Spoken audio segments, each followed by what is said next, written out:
Hi hello friends. இன்றைக்கி இந்த வீடியோவில் எதை பற்றி பார்க்க போகிறோம் அப்படின்னு பார்த்தீங்கன்னா, நம்மளுக்கு அதாவது வேலைக்கான ஒரு வீடியோ தாங்க இது. அதாவது இந்தியன் பேங்க்லேருந்து நம்மளுக்கு ஒரு வேலை வந்திருக்கு. ஸோ அது எந்த மாதிரியான வேலை, எப்படி அப்ளை பண்ணலாம் அப்படிங்கிறத பார்க்கறதுக்கு முன்னாடி நம்ம சேனலுக்கு இப்போ தான் நீங்கள் ஃபஸ்ட் டைம் வந்திருக்கீங்க அப்படின்னா கண்டிப்பாக சப்ஸ்கிரைப் பண்ணிவிட்டு ஆளுங்கிற பெல் ஐக்கானை டச் பண்ணிக்கோங்க. இதனால் நாங்கள் போகிற நோட்டிஃபிகேஷன்ஸ் எல்லாமே நீங்கள் உடனுக்குடன் தெரிந்து கொள்ளலாம். அரசு சம்மந்தமான வேலையாகட்டும், இல்லை ப்ரைவேட் ஜாபாக இருக்கட்டும், எதாக இருந்தாலும் உங்களுக்கு உடனுக்குடன் நியூஸ் கிடைக்கும். ஓகேங்களா? ஸோ நம்மளோட சேனலை சப்ஸ்கிரைப் பண்ணிக்கோங்க. சப்ஸ்கிரைப் பண்ணிவிட்டு ஆளுங்கிற பெல் ஐக்கானை டச் பண்ணிங்கன்னா உங்களுக்கு அந்த நோட்டிஃபிகேஷன் கிடைக்கும் போது உங்களுக்கு யூஸ்ஃபுல்லாக இருந்ததுன்னா நீங்கள் கண்டிப்பாக யூட்டிலைஸ் பண்ணிக்கலாம் நண்பர்களே. வாங்க முழுமையாக வீடியோக்குள்ளே போகலாம். அதாவது சிவில் இன்ஜினியர் தேவைப்படுறாங்கங்கிற மாதிரி சொல்லியிருக்காங்கங்க. இது கான்ட்ராக்ட் பேஸ்டில் அப்படிங்கிற மாதிரியும் சொல்லியிருக்காங்க. ஓகேங்களா? நெக்ஸ்ட்டு பார்த்தீங்கன்னா 2 கேட்டகரியில் எடுக்கிறாங்க. அதாவது civil engineer level 1, civil engineer level 2 அப்படின்னு சொல்லிட்டு இதற்கு பார்த்தீங்கன்னா 3 நபர்கள் தேவைப்படுறாங்கங்கிற மாதிரி சொல்லியிருக்காங்க. இதில் லெவல் 1க்கு எந்த மாதிரியான ரெக்யூர்மெண்ட்ஸ் தேவைப்படுது அப்படிங்கிறத பார்த்தீங்கன்னா, அதாவது இதில் நிறைய டாக்குமெண்ட்ஸ், பில் இதெல்லாம் நீங்கள் பார்க்குற மாதிரி இருக்கும். ஸோ உங்களோட குவாலிஃபிகேஷன்ஸ் பொறுத்தவரையிலும் அவங்க எப்படி சொல்லியிருக்காங்க அப்படின்னா, நீங்கள் ஒரு இன்ஜினியரிங் முடிச்சிருந்தாலும் சரி, இல்லை பேங்க் எக்ஸாம்ஸ் எழுதி நீங்கள் பாஸ் பண்ணியிருக்கீங்க, இல்லை எலிஜிபிள் ஆகிற கேட்டகரியில் இருக்கீங்க அப்படின்னாலுமே சரி, உங்களை இதில் செலக்ட் பண்ணுறதுக்கான அதிகப்படியான வாய்ப்புகள் இருக்குது அப்படிங்கிறதையும் சொல்லியிருக்காங்க. ஓகேங்களா?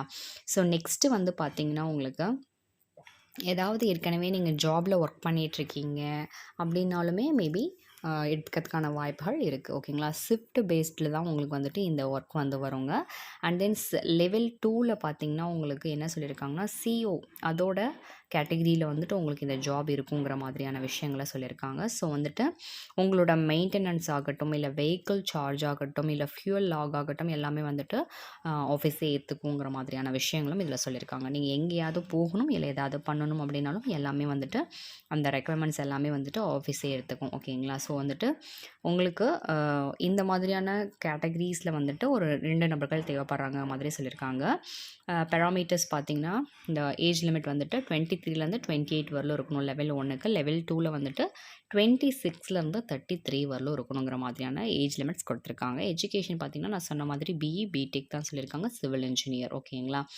நெக்ஸ்ட்டு பார்த்திங்கன்னா லெவல் 1க்கு மினிமம் அட்லீஸ்ட் 2 இயர்ஸ் எக்ஸ்பீரியன்ஸ் இருக்கணுங்கிற மாதிரியான விஷயங்களை சொல்லியிருக்காங்க அந்த ஃபீல்டில். அண்ட் தென் லெவல் 2க்கு பார்த்திங்கன்னா 5 இயர்ஸ் எக்ஸ்பீரியன்ஸ் இருக்கணும், கிராஜுவேஷன் இன் சிவில் இன்ஜினியர் ஃபீல்டுன்னு சொல்லியிருக்காங்க. ஓகேங்களா? அண்ட் தென் பார்த்திங்கன்னா உங்களோட எக்ஸ்பீரியன்ஸும் இந்தமாரி கேப்சர் பண்ணுவாங்க. எந்த டேட்லேருந்து எவ்வளோ நீங்கள் வச்சுருக்கீங்கிறதையும் பார்ப்பாங்க. செலெக்ஷன் ப்ராசஸ் எப்படி இருக்குன்னா, மல்டிபிள் ரவுண்ட்ஸ் இருக்குங்க. கண்டிப்பாக உங்களுக்கு இன்டர்வியூ இருக்கும், வாக் அண்ட் இன்டர்வியூ இருக்கும், ரிட்டன் டெஸ்ட் இருக்கும், குரூப் டிஸ்கஷன் இருக்கும் அப்படிங்கிற மாதிரியான விஷயங்கள் எல்லாமே சொல்லியிருக்காங்க. எல்லாத்துக்குமே நீங்கள் ப்ரிப்பேராக தான் வருவீங்க. அண்ட் தென் இதை நீங்கள் நோட் பண்ணிக்கோங்க. ஓகேங்களா? நெக்ஸ்ட்டு பார்த்திங்கன்னா உங்களுக்கு உங்களோட சேல்ரி எப்படி இருக்கும் அப்படின்னு பார்த்திங்கன்னா, பர் இயர் உங்களுக்கு 9 lakhs இருக்கும் லெவல் 1க்கு. லெவல் 2க்கு 12 lakhs இருக்குங்கிற மாதிரி சொல்லியிருக்காங்க. ஸோ நீங்கள் டிவைட் பண்ணிங்கன்னா மந்த்லி சேலரி உங்களுக்கு தெரியும். ஓகேங்களா? நெக்ஸ்ட்டு கண்டிப்பாக கான்ட்ராக்டல் பேஸ்டு தான். ஸோ 3 இயர்ஸ் நீங்கள் ஃபிக்ஸ்டு டேர்ம் அப்படிங்கிற மாதிரி சொல்லியிருக்காங்க. 1 இயர் டைம் பீரியட் கொடுத்துருப்பாங்க, இல்லை 5 years subject needs to requirements of bank. So எந்த பீரியட் சொல்கிறாங்களோ அதற்கு நீங்கள் சைன் பண்ணுற மாதிரி இருக்கும். Place of the work Chennai, Mumbai, Calcutta இந்த 3 இடத்துலையும் சொல்லியிருக்காங்க இந்தியன் பேங்க்கில். ஓகேங்களா? லீவ் பார்த்திங்கன்னா 30 days இன் எ இயர். இயருக்கு உங்களுக்கு 30 நாள் உங்களுக்கு லீவ் அவைலபிள் சொல்லியிருக்காங்க. ஆனால் நீங்கள் சர்டன் பீரியட்க்கு நீங்கள் கரெக்டான பார்த்து என்ன ரூல்ஸ் அண்ட் ரெகுலேஷன் சொல்கிறாங்களோ அதை வச்சு நீங்கள் ஃபாலோ கொடுத்துக்கணும்.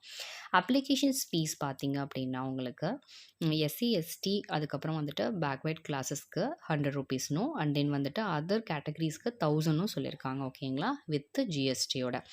இதுக்கு வேறு என்ன சொல்லியிருக்காங்கன்னு பார்த்தீங்கன்னா, termination of contract 3 months notice or 3 months composition in இந்த ஒர்க்குக்கு அட்லீஸ்ட் 3 monthsக்கு முன்னாடியே நீங்கள் ரிலீவ் ஆகிற மாதிரி இருந்தால், அதாவது என்ன டைமுக்காக நீங்கள் இதில் ரிலீவ் ஆகுறீங்கிறத பர்ஃபெக்டாக கொடுத்தீங்க அப்படின்னா தான் உங்களுக்கு டெர்மினேஷன் கான்ட்ராக்டில் கொடுத்துருப்பாங்க. ஸோ இதெல்லாம் நல்லா படித்து பார்த்துட்டு அதுக்கப்புறம் வந்துட்டு நீங்கள் பண்ணுங்கள். நெக்ஸ்ட்டு வந்து பார்த்தீங்கன்னா, உங்களுக்கு எப்படி அப்ளை பண்ணுறது அப்படின்னு பார்த்தீங்கன்னா, application complete in all expert. அதாவது உங்களுக்கு வந்துட்டு ஆஃப்லைனில் ஆன்லைன்லங்கிறத விட இவங்க வந்துட்டு போஸ்ட் அனுப்புறது அப்படிங்கிறத இதை ஃபாலோ பண்ண சொல்கிறாங்க. ஸோ இதில் வந்துட்டு 2 கொடுத்துருக்காங்க. Application for engagement of civil engineers on contractual basis. ஓகேங்களா? ஸோ இந்த அட்ரஸ்க்கு வந்துட்டு நீங்கள் சீஃப் ஜென்ரல் மேனேஜர், அதாவது CDO and CLO, Indian Bank corporate office, HRM department requirement selection. So 254 260 Avvai Shanmugam சாலை, ராயப்பேட்டை, சென்னை, பின்கோடு 600014 தமிழ்நாடு. ஸோ இந்த அட்ரஸ்க்கு நீங்கள் அனுப்பணும். அப்ளிகேஷன் வந்து சேரக்கூடிய கடைசி நாள் 1/1/2024 சொல்லியிருக்காங்க. ஸோ யாருக்கெல்லாம் வில்லிங் இருக்கோ நீங்கள் கண்டிப்பாக நீங்கள் வந்துட்டு நீங்கள் வந்து உங்களோட ரெஸ்யூமை சென்ட் பண்ணுங்கள். அவங்க வந்துட்டு உங்களுக்கு கால் பண்ணுவாங்க. ஓகேங்களா? நெக்ஸ்ட்டு வந்து பார்த்தீங்கன்னா, நீங்கள் அமௌண்ட்டு அதாவது உங்களோட அப்ளிகேஷன் ஃபீயோட அமௌண்ட்டை நீங்கள் சென்ட் பண்ணுற அட்ரஸ் வந்துட்டு அக்கௌண்ட் நம்பர் ஆகட்டும், இல்லை அக்கௌண்ட் டீட்டெயில்ஸ் வந்துட்டு கீழே கொடுத்துருக்காங்க. ஸோ கரண்ட்டாக இருக்க அக்கௌண்ட்டை வந்துட்டு நீங்கள் இதில் போடுங்க. ஐஎஃப்சி கோடு எல்லாமே அவங்க கொடுத்துருக்காங்க. ஸோ இதுதான் வந்து நீங்கள் அமௌண்ட்டு சென்ட் பண்ணுற டைப்பு. நெக்ஸ்ட் வந்து என்னென்ன ப்ரூஃப் வந்து கேட்டிருக்காங்கன்னு பார்த்தீங்கன்னா, date of birth, and then உங்களோட educational, technical, professional qualification certificates. அதுக்கப்புறம் பார்த்தீங்கன்னா, ஃபோட்டோ ஐடென்டிஃபை ப்ரூஃப் எது வேணால், அட்ரஸ் ப்ரூஃபாக இருக்கலாம், இல்லை எதுனாலும் இருக்கலாம். இல்லை நீங்கள் ஜாபில் ஏதாவது இருக்கீங்க அப்படின்னா அதோட சர்டிஃபிகேட்ஸ். ஓகேங்களா? மெயில் ஐடி வந்துட்டு இப்போ நீங்கள் கரண்ட்டாக யூஸ் பண்ணுற மெயில் ஐடி கொடுங்க. ஜென்ரல் இன்ஸ்ட்ரக்ஷன் நம்மளுக்கே தெரியும். ஸோ ரிட்டன் டெஸ்ட் சொல்லியிருக்காங்க, வாக்-இன் இன்டர்வியூ இருக்குது, குரூப் டிஸ்கஷன் இருக்குது. ஸோ அதுக்கெல்லாம் நம்ம எப்படி ப்ரிப்பேர் ஆகணும் அப்படிங்கிற அந்த ரூல்ஸ் அண்ட் ரெகுலேஷன்ஸ்லாம் சிலது கொடுத்துருக்காங்க. ஸோ எப்போவுமே நம்ம யூஸ் பண்ணுற அதே ரூல்ஸ் அண்ட் ரெகுலேஷன்ஸ் தான். ஸோ வந்துட்டு பார்த்திங்கன்னா, இந்த இது வந்துட்டு வந்த டைமிங் வந்து பார்த்திங்கன்னா 12/12/2023. ஸோ வந்துட்டு 1/1 வரலும் நம்மளுக்கு டைம் இருக்குது. ஸோ யாரெல்லாம் எலிஜிபிள் நினைக்கிறீங்களோ அவங்க எல்லாமே இதுக்கு அப்ளை பண்ணலாம் நண்பர்களே. யூட்டிலைஸ் பண்ணிக்கோங்க. மீண்டும் அடுத்த வீடியோவில் சந்திக்கிறேன். நன்றி, வணக்கம்.